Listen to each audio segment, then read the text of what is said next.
got 3 red-blooded American males up in here. Yes. Who love the fuck out of one British dude. With James Bond. Yeah. What dude in the world don't love James Bond, man?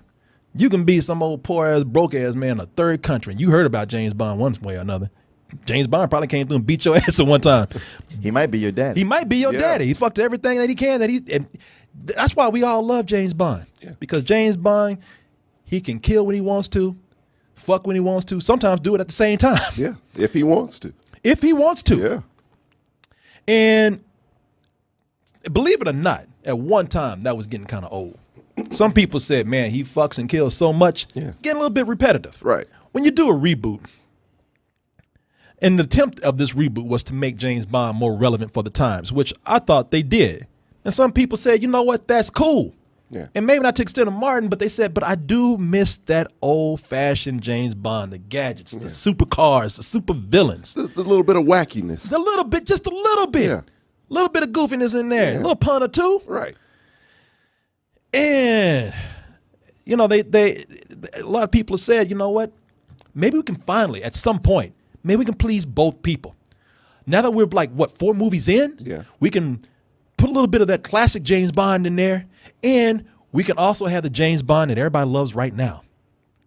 And that's what they're trying to do here. As James Bond, he's being pulled out of commission, watched closely, but he still has to do something because he has his greatest adversary ever out there in the form of the shadowy organization known as Spectre, led by even more shadowy figure. And I will tell you something. When you bring in James Bond, you want to do some classic James Bond. I always thought, all right, you know something? If they try to pull that off, they could probably get away with doing it with a villain. Yeah. Because the villains that these days you have to have, I think it's good to have a classic James Bond villain because every classic James Bond villain, the greatest ones have been the ones where they just as cool as James Bond. Sure. James Bond steadily talking shit to them. And you know these motherfuckers want to be like, motherfucker, I'll punch you, but they got to be cool. You know, they try to out-cool James Bond. Right. And today, when they said that they were going to cast Christoph Waltz as Obenheiser, or whatever the fucking name is, people thought, now that's a cool motherfucker right there. Yeah. If anybody can hang with James Bond, it's him. Mm-hmm. And he encompasses everything. He's not just a super villain for a James Bond villain. He's the super villain. Got that organization with henchmen and a whole army of people that work for him. Oh yeah. They stand when he comes into a room. They stand when he comes into a room. They got their hand in every bit of criminal activity in the world. Yeah. Watching you all the time. Manipulating governments. Governments. And most of all, as I said, being as cool, if not cooler, than Mr. Bond himself. Information is all. Is it not? For example, you must know by now that the 00 program is officially dead. Which leads me to speculate exactly why you came. So, James, why did you come? I came here to kill you. And I thought you came here to die. Look, I'm mad as hell. He want to go up there and slap the shit out of James Bond so bad. Be like, I ain't gonna let this motherfucker get to me. But I can't speak for Martin over here because Martin has not liked too many of the James Bond movies. I love Skyfall still, even with the criticisms that you've opened my eyes to. Casino Royale is one of the best James Bond movies to me. That movie's second to me after Dr. No. I think it's one, and I think Daniel Craig is like the greatest Bond since Sean Connery. Yeah. I know you. Jesus fuck. Hey man, honestly, with this one, I go like, yep, that was a failed experiment. Get the next guy in. No, I think Daniel Craig has done a great job of bringing Bond into modern times. But that said, everything that they've worked for to make Daniel Craig work as this Bond, you fucked it up. You fucked this shit up major. I mean, you spread those legs wide, they cracked. You know what's funny? You described this like they were cooking up a James Bond movie and they just sprinkled a little of that classic Bond. But it's like when you have the salt shaker and it's loose. and you sprinkle, but the whole fucking thing falls in, and then the whole meal is disgusting. Like all the salt. Yeah. That's kind of what happened. It was the worst of all worlds with this one. But the thing is, man, okay, what you've said is like, you know, that Daniel Craig has brought it.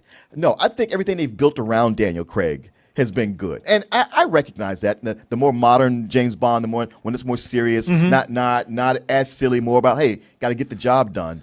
But this one really exposed him more than any of the others. That like they've had him to be so humorless to the point of having no personality at all. I like every other Bond, whether I like them or not, I kind of get a feel for him. This guy, he's a robot. The reason why is because once they did try to make him be that Bond, that classic Bond from back in the day, from previous films, from certain eras, that's when this Bond ceases to work. Because this Bond did such a great job at being such a modern, more serious Bond that we believed in. When he starts to be that old Bond, he comes across as goofy. It's weird. It's weird. It's very weird. And it's not just goofy, he's but a it's all, robot. well, hold on. It's not just goofy. It's also that, because Martin, you might agree with this because you made a point about this. It's not just goofy, but that old Bond that tries to push up on chicks, it's downright creepy now. It's He's doing that rapey. Sean Connery shit, and that don't fly these days. Yeah, Monica Bellucci's in here. For a and split second, when yeah. Martin even said they don't do anything with that storyline. No, I was expecting to see her. You know, she just pops up, she's gone. I'm like, yes. You made a big deal about this, and she's barely in this shit. Yeah. Yeah, I mean, okay, yeah, there used to be a thing with Bond. Hey, as a hot chick, you know, he's gonna push up on her, and she's gonna go for it, and he's gonna have sex with her. She's one of maybe 12 or 13 chicks he'll have sex with In one movie. Yeah, in one movie. Here it's only 2 women, and this came out of nowhere. It I'm like, did. man, this. If you look up inappropriate in the dictionary, this scene would be there. Yeah. Okay. It's like, why are you having sex with her right now? It's the worst. It's the worst lead up. She just got back from a funeral. Yeah, He goes to see her her husband's funeral. Her husband's funeral. She ain't even taken off the black dress yet. And James Bond don't give a fuck. He's already pushing up on her. Don't leave now. We'll die together. I can think of worse ways to go. Then you're obviously crazy, Mr. Bond. James Bond. Bullshit, bail bond, because you go to jail for that shit. Anybody else would, yeah. You know, this is so bad because college kids, they get arrested for this shit. Yeah. You know what I'm saying? That's shit you do after you roofied somebody. Well, not if they're on the football team, but yeah. I get but it's when you say where he can't have it both ways. You can't say, hey, I'm the new progressive Bond, but every so often I'm gonna do something like this. It's like, no, man. You know, what's funny? It's like with these Daniel Craig Bond movies, it seemed like they were trying to, move into the modern day where, women are sort of empowered. Because, Moneypenny, last movie they tried to make her, like she's a bit of a badass too. Right. In this shit, she's the secretary. And they make it very known. She's a secretary. That's what she does. And she don't do shit the fuck else. Forget all that. Forget anything else about her, with a gun, because they're in danger. No, anytime she could pop up like, no, I got this. No, you don't. She doesn't. She runs. She don't do shit. She doesn't do a goddamn thing. No, I'm sorry. Look up this address on your computer. Yeah. I'm sorry. No, she does something. She sit at a desk. Yeah. Shut her fucking mouth. She had sex and then she looks up addresses, basically. Yeah. It's all with the script. This is a horrible script. This is something where, first of all, you want to start with anything, start with the dialogue in this. I mean, now James Bond might be able to pull off some of that goofy ass dialogue, but when other characters who ain't James Bond try to act badass, it just come out looking weak. Your dialogue sounds horrible. M, played by Ray Fiennes, he's supposed to have some authority. Yeah. But his dialogue in this, when he's trying to like nut up on somebody, his dialogue comes across like it's in a TV drama or a soap opera. And in light of the new information I've given him, he's decided to close down the 00 program with immediate effect. You don't know what you're doing. It's not personal. It's the future. And Line. you're not. You're a cocky little bastard, aren't you? I'll take that as a compliment. Like when they gonna start like trying to battle dance and shit No right there? shit. I wouldn't. This isn't over yet. Yeah. What the fuck you looking at? That's Andrew Scott as C right there. That motherfucker. He's the one that's coming in. He's trying to shut down the 00 program, but that actor's so bad. Like in that scene right there, Man, he just looks drunk. Look at this shit. Like he was a last minute hire. Yeah, he's looking at them like, shit, I don't give a fuck. Look at me. He's always had a bit of a Look at like I'm drunk anyway. It's like, it's a terrible script that's asking us to buy James Bond because James Bond gets away with certain things just because he's James Bond. This guy right here. The premise of the movie is that he is grounded. They are tracking him everywhere he goes. They put robots in his blood vein. Yeah. Smart blood. Smart blood. Yeah. If that don't sound dumb as hell too, but they smartphones now. We got smart blood, our blood. But they're tracking him everywhere he goes to make sure he's not doing anything. They try to explain in the beginning, like, okay, he has a little bit of a head start because Q let him go, but still, he's going around doing shit that would draw attention to him. He's buying clothes, he's buying meals, he's got a tuxedo in his pocket. Yeah. And there's one part where him and Dave Bautista, who plays Hinks, he's a henchman, and they beat each other up on a train. And this shit right here, like they are tearing up a fucking train. Ripping the fucking train apart. Witnesses everywhere. Yeah. oh, a witness? No. Suddenly with this fight, everybody's gone. That is true. No, I saw one or two people in the background doing that shit at the bar, like, oh shit, what's happening? You couldn't afford to run that train with only 1 or 2 passengers on it. This shit right here, somebody should be calling 911. There's 2 big motherfuckers on here tearing up this train. And when he's done, police don't show up. There's nobody asking questions. No, they tear up. They destroy this fucking train right here. Dude, you're nitpicking. No, I'm not. This is the least of it. No. They tear that fucking train up, and then what happens? They go straight to their room. Yeah. Him and Leia Sedal, so they can have sex. Yeah. What do we do now, Bond? Cut to them fucking. That's it. That's it. That is it. Yeah. And you know what? You may think I'm nitpicking, but Tommy, did you see where he got the plane? Out of his ass, because there's a part in here where he's the bad guys. Dave Bautista's getting away. I'm so glad you brought up that fucking. The bad guys are getting away. The bad guys are driving.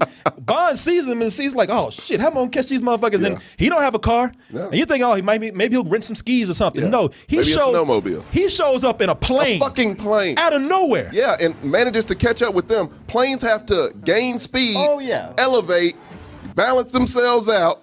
Apparently, he did all that shit within about 3 minutes. Yeah. Caught up with them. Just found a plane where the keys were still in ignition. And that's not even the dumb part with the plane. It's true. No, it's not. Not even close, yeah. No, they do way more ridiculous shit with that plane, Oh, man. yeah. It's... Clearly somebody was watching the transporter refuel. Again, where did he get that plane from? Yeah. He's James Bond. There you go. Pulled out his ass. It makes you angry how much they don't actually even live up to what Bond is about. Yeah. They had that helicopter scene at the beginning where Bond is like, oh, I got to stop these villains from killing as many people in Mexico City. But he gets in the helicopter and starts fucking around with them and beating them up. And he's about to chop off the head of about 500 Mexicans on the ground. Actually, my big problem with that scene, that opening scene, is that they don't really tell you what's going on. Like, they drop you in it and you don't know. But by the time it's all done, it's like, was this all just to get a ring? Like, it's the ring went for came the accident. Yeah. He went for the pilot first. I'm like, why you hit the pilot? Did you notice that? Yeah. James Bond, this is really something where James Bond is out of his fucking mind. Yeah. He's fucking crazy. Like he is. He's No, insane. This motherfucker is Mel Gibson in Lethal Weapon. Yeah. This shit, when it opened like a fucking 80s cop movie. He destroys fucking Mexico. Right. Yeah. Next thing you know, he's in M's office. M's throwing down I know. newspapers. Look at that shit. Look at he's attacking the pilot. It's like, don't you know you're going down with this Yeah, shit? he's fucking nuts. And then Damn it, McGarnacle, you've done it again. it's that kind of shit. You just caused $5 billion worth of property damage, Bond. Give me your gun and your badge. That's what that shit was. I'm like, really? This is where we are right now. Like M should have been a black chief police with a chief. mustache. God damn it, Bond! They've been chewing out my ass from the top again. This is the last goddamn time this is gonna happen, man. It's like this man, he's sick. James Bond is sick. He's mentally ill. Like he wants to say, I got to stop this bomb from blowing up people while I put other people in danger over here. It goes against what Bond is all about. Wow, man, this is really putting me in a position where I look like a piece of shit when I say this. But Sam Mendes is the real hero right here. Sam Mendes. Not to me. I don't. You know what? Man. I was see, and this is where we're gonna disagree, and I already prepared myself for that because Sam Mendes, I think. This is a case where direction saved the movie. I think this is something where I'd be lying if I said this is a movie where set pieces rule, and I think a lot of people might feel that way. Because I will agree. Maybe as a Bond fan, maybe I'm nitpicking a little bit, but I think Sam Mendes is a great director.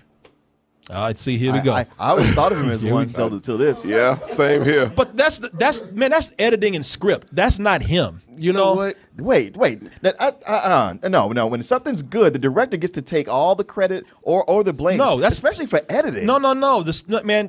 There's the script could be so bad that a lot of directors just have to work with what they're given. And you know this, man. You can't. Okay, Chris, talk about it. You know this, man. A lot of directors, sometimes they can come in and they can make a movie worse. You could have a great script and they can make it worse. A director can make a movie better sometimes. For the casual Bond fan out there, people just want to see, a movie where we got spectacle. That's what you'll get here. I'm giving it a low matinee. I know y'all, hey, sorry. People got different opinions. Man, you got butthurt over there. No, because because you were so passionate that you would do something like, oh, okay, I guess you fucked up then. No, I'm just saying, I got to get my guard up because you'll say I don't get it, but you know what? That's my rating right there. Man, I wasn't gonna attack your rating. I was only gonna give mine. No, you gonna roll your eyes at least or talk some shit. But Jay, go ahead, because I ain't gonna do that to you, man. I'm gonna respect your opinion. No, you're not. But that's that's fine. I thought it got better once Christoph Waltz came in, but then their conclusion for things is where it got super silly. And if there was one thing I didn't like about Quantum of Solace, it was that fortress that was made of petroleum. And I'll be damned if they didn't bring it back. A fortress out in the desert. Yeah. with solar panels. And yet somehow you shoot one gas main and the whole thing blows up like C-Lab 2021. Man, listen. I'm going to stop short of some old bullshit because just okay, there were some things here and there, and I might change my mind later. But for right now, it's a low rental. All right. Well, look, for me, walking into this, after that first scene, like I said, it was like an 80s cop drama. Action movie rather. I'm like, okay, they're going this route with this Bond. I actually gave it a chance. Okay, I'm with it. But then they try to pepper in the same old Daniel Craig James Bond shit with crazy torture scenes and shit. And I'm like, this does not fit. None of this matches. And everything is so generic, it almost plays out like a action movie from the early 2000s, even with the music in some That's what areas. I was saying, It's bizarre, yeah. And it's just a bizarre watching experience, honestly. And it's nothing really special about it. The train scene, I actually kind of like that fight scene. And honest to God, I'm sitting here trying to think of anything else that I liked, and I can't. And I have to give this shit. I was going to give it a low rental, but... The more you think about it. The more you talk yourself into some bullshit, didn't you? Some old bullshit. Wow. Yeah. Wow, man. Hey, maybe Korey Goodwin felt like Korey, you saw this, man, real quick. Damn, this shit wore him out, man. I agree with you, actually. Really? Yeah. Please come up and say. Oh, what do I agree with? No, hell no. I'm gonna say keep your ass over there. But yeah, man, I agree with you. It was a little. It was very goofy. But it was still enjoyable for a couple of scenes, like the train scene and then the airplane scene. I won't even try to justify that, but I think I was bored, especially in the middle part. The middle just dragged on. But once they got back to where it started, and they had to go against that main guy, and they kind of got their shit back together, it ended okay. Yeah, it's ridiculous. Bring Idris Elba into this shit. Please. But not with these kind of scripts. No. Right. Fantastic Four situation. No. Man. But y'all can wrap this shit up now. Let's do another reboot. Try again.